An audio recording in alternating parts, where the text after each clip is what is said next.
My mother said it at 8:43 in the evening. I know the time because I had been watching the clock above the bar since 8:15. Not because I was eager for the night to end. Because I had learned, over 31 years of being Patricia Weston's daughter, that there was always a moment. A point in every gathering, every celebration, every occasion that was supposed to be about someone else, when my mother found a way to make it about what she needed to say. I had been waiting for that moment all evening. The reception was beautiful. I want to say that clearly and mean it. The venue was a restored farmhouse 40 minutes outside the city. Exposed oak beams, string lights across the ceiling like captured stars, round tables with ivory linens and low centerpieces of garden roses. The kind of space that looks like something you dreamed and then found in real life. My husband Owen had cried when I walked down the aisle, not quietly. The kind of crying that makes everyone around a person cry too because it is so completely real. My best friend Maya had officiated. My grandmother had given a toast that ended with a standing ovation. Owen's father had danced badly and joyfully and made everyone laugh. It had been, up to 8:43, the best day of my life. My mother was standing near the bar with her two closest friends, Ellen and Connie, women she had known for 30 years, women who deferred to her opinions and laughed at her observations and provided the particular audience she always needed when she had something she felt compelled to say out loud. I was 15 feet away, at a table with Owen's aunt and two of his college friends, far enough that my mother might not have noticed me, close enough that I heard every word. "He is sweet," she said. She was talking about Owen, using the tone she used when sweet was not a compliment. But honestly, he is a mechanic, a very nice mechanic. But Patricia, you have to admit, Ellen made a sound that was agreement and encouragement at once. She could have done so much better, my mother continued. She had options, real options, but this is who she chose. A small pause, the kind that invites the listener to fill in what the speaker is too refined to say directly. I mean, he married up. Let us be honest about that. He married up considerably. Connie laughed, a small socialized laugh that meant I find this slightly uncomfortable, but I will not say so. He is a good man, Ellen offered, weakly, the offering of someone who does not believe it enough to defend it. Of course he is a good man, my mother said. I never said he was not a good man. I said she could have done better. There is a difference. I sat very still, felt Owen's hand on my knee under the table, which meant he had heard it too or had seen my face change or both. I did not turn around, did not stand up, did not walk to where my mother was standing and say the things I was thinking in that moment with the clarity and volume they deserved. I simply sat and listened and let her finish. She finished a minute later with a remark about Owen's family being lovely people, considering, which landed the way those kinds of remarks always land, as a benediction on an insult. A bow tied around something that did not deserve wrapping. Owen squeezed my knee. I covered his hand with mine. We looked at each other. He was not devastated. Owen did not devastate easily. He was the kind of man who had grown up without money or connections or the particular social scaffolding my mother considered essential, and who had built his competence and his character without those things and was not diminished by their absence. He had heard what she said and had understood it and had made a decision, visible in his eyes, to let it pass. I had made a different decision, but not tonight. Tonight was ours and I refused to let her take it. I picked up my glass, smiled at Owen's aunt across the table, changed the subject to her garden, which she could talk about for hours and which required nothing from me but attention. And across the room, without my knowing it yet, someone else had heard everything my mother said. Before I tell you what happened next, you need to understand something about my mother, and about the 9 years it had taken me to understand it myself. Patricia Weston had grown up with very specific ideas about what a successful life looked like. Good family, good education, good marriage, good address, the right names in the right places. She had built her own life around these markers with the discipline of someone who understood that appearance and reality were, in her world, practically the same thing. She was not unintelligent. She was not even entirely wrong that these things mattered. She was simply unable to consider that other things might matter more, or equally, or differently. My father had been her version of a successful marriage, respectable job, good family name, a man who presented well at the events that required presenting well. He had also been distant and controlling and had left when I was 14 for a woman he described as less complicated. My mother had never recovered from the humiliation of being left. She had recalibrated everything around the performance of a life that was still desirable and enviable and worth having even without him in it. I had grown up in the middle of that recalibration, had learned to dress correctly and speak correctly and aspire correctly, had dated the men she approved of and dismissed the ones she did not, and spent my 20s performing the version of myself that made her comfortable. I had met Owen when I was 26. He was 30. He owned a small automotive repair shop that his father had started and that Owen had grown carefully and methodically into something profitable and respected in its community. He read widely, cooked well, listened when people spoke, was kind to strangers and animals and people who could do nothing for him in return. My mother had assessed him within 8 minutes of their first meeting and found him inadequate. Not unkind to him directly, never that. She was too careful for direct unkindness. But there was a particular way she said his name, a particular pause before she answered questions about what he did for work, a particular arrangement of her expression when his professional choices came up in conversation that communicated, without language, that she had expected more from me. I had spent 3 years trying to change her mind, pointing out his qualities, his business success, his character, the way he treated me, the way he treated everyone around him. Nothing had changed her mind because her mind was not available to be changed. Her assessment of Owen had been made on metrics that his actual qualities could not reach. He had not gone to the right school, had not come from the right family, did not do the right kind of work, and she had told this to her friends at my wedding reception while I sat 15 feet away and Owen's hand rested warm and steady on my knee. What I did not know, in that moment, was that the venue manager had been standing 6 feet behind my mother when she said it. His name was Gregory Aldis's. He had managed Halcyon Farmhouse for 7 years. He had overseen hundreds of weddings and receptions and milestone celebrations. He had, in the course of that work, heard many things said by guests at moments when guests did not realize they had an audience. He told me about it 2 days after the wedding, in an email that was professional and careful and also clearly written by someone who felt that what he had witnessed was worth acknowledging. He wrote that he had been conducting a quiet check on the bar service when he heard the conversation, that he had noted it because in his experience, the people who made occasions difficult were usually guests who needed nothing further from him, but that he believed certain information was worth preserving, that he had asked one of his staff members, who had also overheard the remarks, to make a brief note of what had been said and when, that he was writing to let me know that if the information was ever needed, he and his staff member were available to confirm what they had heard. He wrote, "Your wedding was one of the most genuinely joyful events we have hosted. Your husband's response when you walked down the aisle was something several of our staff mentioned afterward. I wanted you to know that what your mother said does not reflect what we saw." I read the email 3 times, sat with it, forwarded it to myself, saved it.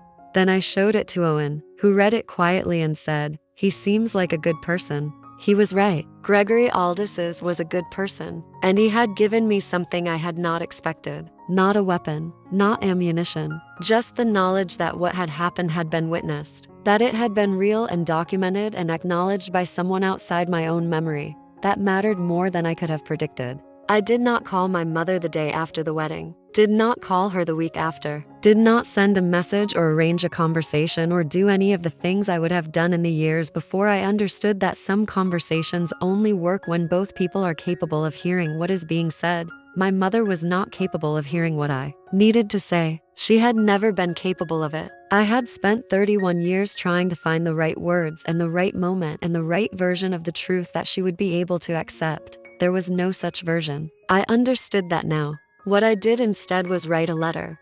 Not to send, not initially, just to write. The kind of writing that is for yourself first and for the other person only if it eventually becomes useful. I wrote about the wedding, about 8:43 and the bar and Ellen and Connie and the words she had used, about Owen's hand on my knee and the decision I had made to not let her have that night, about the email from Gregory Aldis's and the particular feeling of being seen by a stranger when the person who was supposed to see me could not. I wrote about the 3 years I had spent trying to change her mind about Owen, about the years before that when I had tried to change her mind about myself, about what it had cost me to perform the version of myself that she needed and what it had taken from me to realize that performance was not the same as living. I wrote for 2 hours, filled 12 pages, let myself say everything I had been arranging carefully for years. Then I saved the document, closed the laptop, made tea, and decided. My mother called 3 days after the wedding, a routine call, the kind she made to debrief events, to assess how things had gone and what people had thought, and whether the overall impression had been the right one. I answered.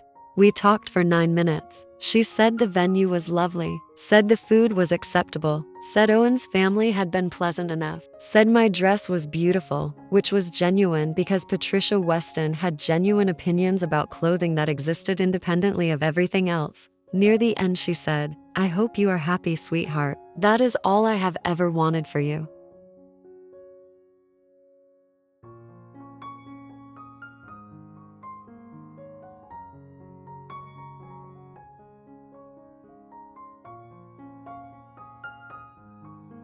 I am happy, I said. Owen makes me very happy. A brief pause. Good, she said. That is what matters. She did not apologize, did not reference what she had said at the bar, did not give any indication that she knew I had heard her or that if she had known, it would have changed anything she said. I did not tell her I had heard, did not tell her about Gregory's email, did not show my hand in any of the ways I had once believed showing your hand was the path to resolution. I said goodbye, hung up, sat in my kitchen with Owen across the table, eating dinner, living the life she had decided was not enough. What came next happened over 6 months, quietly, in the way that things happen when you stop trying to manage them and simply make clear decisions. I stopped attending the monthly lunches my mother organized with her friends where I had, for years, been a supporting character in her narrative about her life and her daughter and the world as she understood it. I sent regrets the first time with a brief excuse, the second time with a shorter one, the third time I did not respond at all, and when she called to ask why,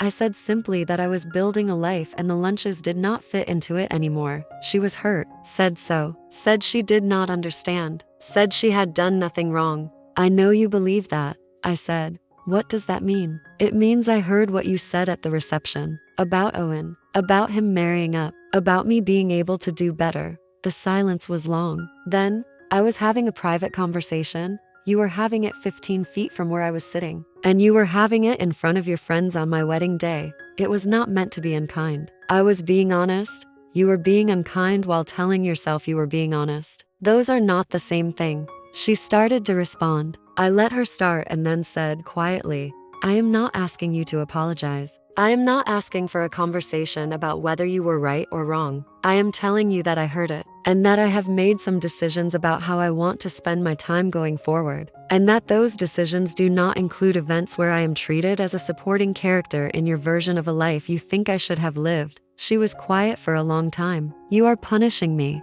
I am protecting myself. There is a difference. The call ended shortly after, not in anger, in the particular quiet of a conversation that has said what it needed to say and has no more to offer. Gregory Aldous sent me a second note 6 months after the wedding, a brief one. He had heard through the wedding industry network, he wrote, that my mother had been telling people the reception had been disorganized and the bar service slow. He wanted me to know, in case it ever mattered, that Halcyon Farmhouse had a complete log of the event including service times and guest feedback forms, and that the record did not support those characterizations. I thanked him, told him I hoped I would have occasion to use his venue again someday. Meant it. He had done nothing dramatic. He had simply witnessed something and preserved the record of it and let me know it was there if I needed it. He had treated me, without being asked, the way people in service roles treat guests when they understand that hospitality means more than keeping glasses full. The record existed. The truth was documented.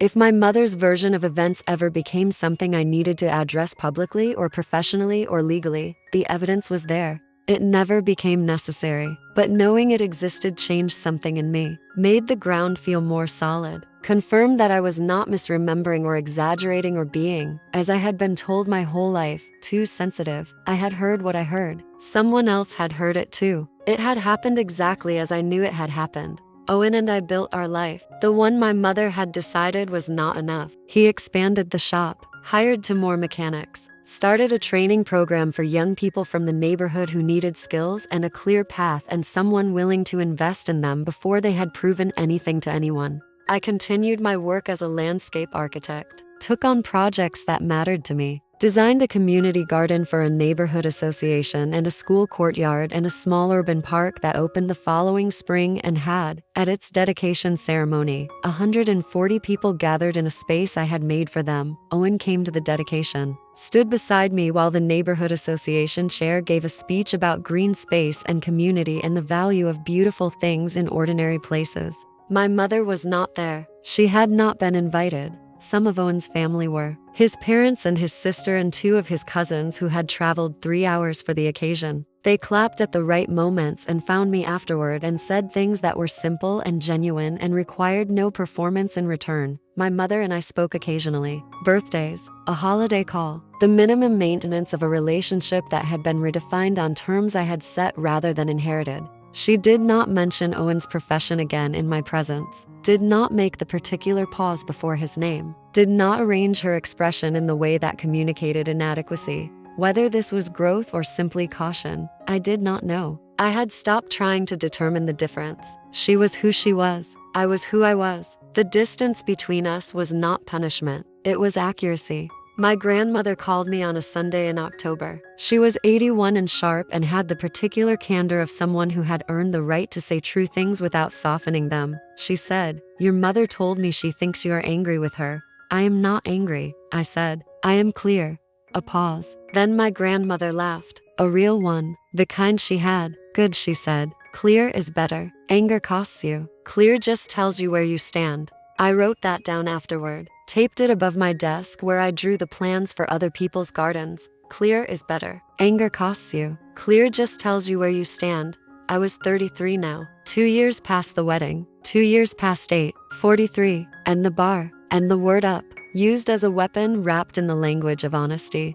I was a landscape architect with work I was proud of. I was married to a man who cried when I walked toward him and held my hand in rooms where people said things that were meant to diminish him, and built a business that trained young people because he understood that opportunity should not require the right last name. My mother had said he married up. She had been right. She simply had no idea what she was measuring. Here is what I want to know. If your mother told her friends at your wedding reception that your husband had married up and you could have done better, would you have confronted her that night in front of everyone? Or would you have done what I did and waited until you were ready to speak clearly instead of just loudly? Some people say you should defend your partner immediately and publicly when someone disrespects them. Others say that the most powerful response is the one that comes from a place of complete calm rather than immediate pain. Do you think I was wrong to stay silent that night and have the conversation months later? And the question that I still think about, do you believe people like my mother are capable of real change? Or do they simply become more careful about what they say out loud? Tell me your honest answer in the comments.